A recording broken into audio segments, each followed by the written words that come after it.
ایک دوست نے ایک سوال پوچھا ہے، مجھے اچھا لگا ان کا بات پوچھنا۔ انہوں نے یہ پوچھا ہے کہ اگر کسی شخص کے والدین دنیا سے چلے جائیں اور جانے کے بعد اسے احساس ہو کہ مجھ سے بڑی غلطیاں ہو گئیں، اسے احساس ہو کہ بڑی کوتاہیاں ہو گئیں، بڑی جگہوں پہ میں بھول گیا۔ بہت سارے لوگوں کو پچھتاوا ہوتا ہے کہ یار بڑی چیزیں تھی جو ہم کر سکتے تھے پر ہم سے نہیں ہو سکیں۔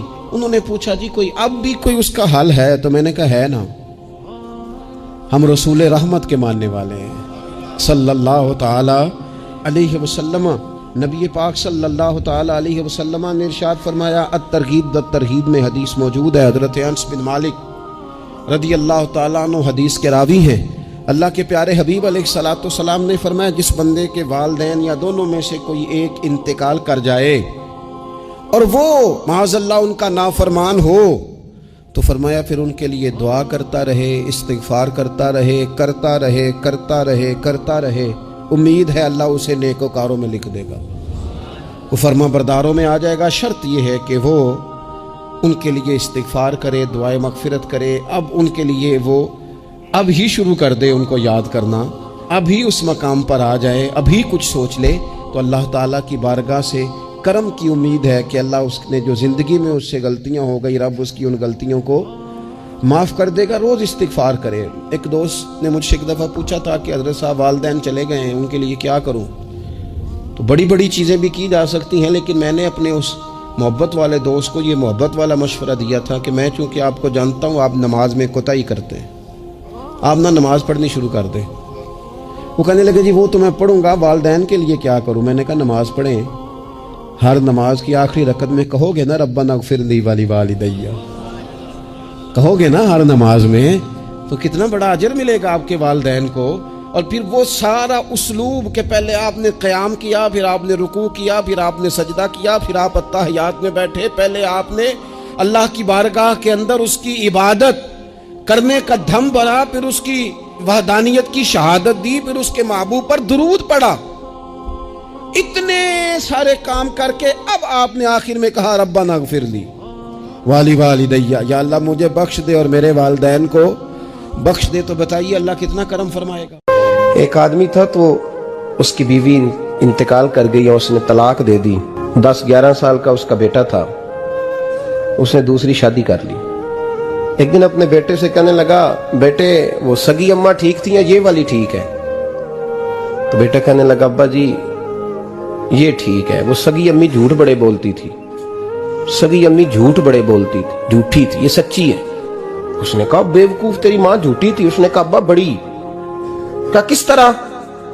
کہنے لگا ابا جی میں نا کبھی، آپ کو پتا میں شرارتی ہوں، کبھی میں شرارت کرتا تھا نا، کوئی برتن توڑ دیتا تھا تو میری سگی اماں مجھے تھپڑ مار کے باہر نکالتی تھی، کہتی تھی میں تالا لگاؤں گی باورچی خانے کو، تجھے ساری رات روٹی نہیں دینی، تو آج بھوکا ہی رہے گا، بالکل نہیں دینا، ساری رات نہیں دینا۔ بڑے دعوے کرتی تھی، قسمیں اٹھاتی تھی، پر بڑی جھوٹی تھی۔ آدھا گھنٹہ بھی نہیں گزرتا تھا تو گلیوں میں مجھے ڈھونڈنے لگ جاتی تھی، ڈھونڈ کے لاتی تھی، ڈھونڈ کے، اور لا کے نا تو غلطی میری ہوتی تھی، رونا میری اماں شروع کر دیتی تھی، اوے مینوں نہ ستایا کر وے پترا۔ پھر میری مرضی کا کھانا مجھے پکا کے دیتی تھی، میری مرضی کا، اور پھر میری اماں مجھے تحفہ بھی دیتی تھی۔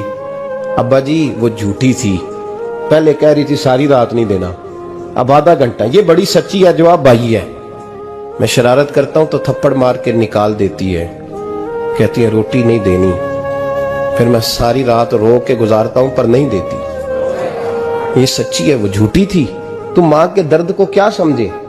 بچے تو کہتے ہیں اماں نے ہمیں قید کر دیا، اماں کہتی ہے میری مرضی سے کھاؤ، اور تجھے نہیں پتا اس نے قید نہیں کیا، وہ تم سے پیار بڑا سچا کرتی ہے، اور بڑا سچا پیار کرتی ہے تیرے ساتھ، بڑا سچا۔ بیٹا برگر کھا کے آ جاتا ہے، اماں کہتی ہے روٹی کھا لے، کہتا نہیں آپ نے بینگن پکائے ہوئے ہیں میں نے نہیں کھانے، تو اماں منتیں کرتی ہے، کہتی ہے چل توں دس کی کھانا ہے، تینوں سیویاں نہ بنا دیا، فٹافٹ دال پک جائے گی، کیا کھائے گا؟ وہ ابا جی میری طرح قریب سے کہتے ہیں چھڈ پر، بھوک لگے گی تو آپ ہی کھا لے گا، لیکن اماں کہتی ہے اس نے روٹی نہ کھائی تو مجھے نیند نہیں آئے گی۔ تو اس درد کو سمجھنا، ماں کے سینے میں نا، دیکھیں نا ایک بچی ہوتی ہے BA وہ اس نے کر لیا، اس کی اماں روز کہتی ہے بیٹے سویرے اٹھا کر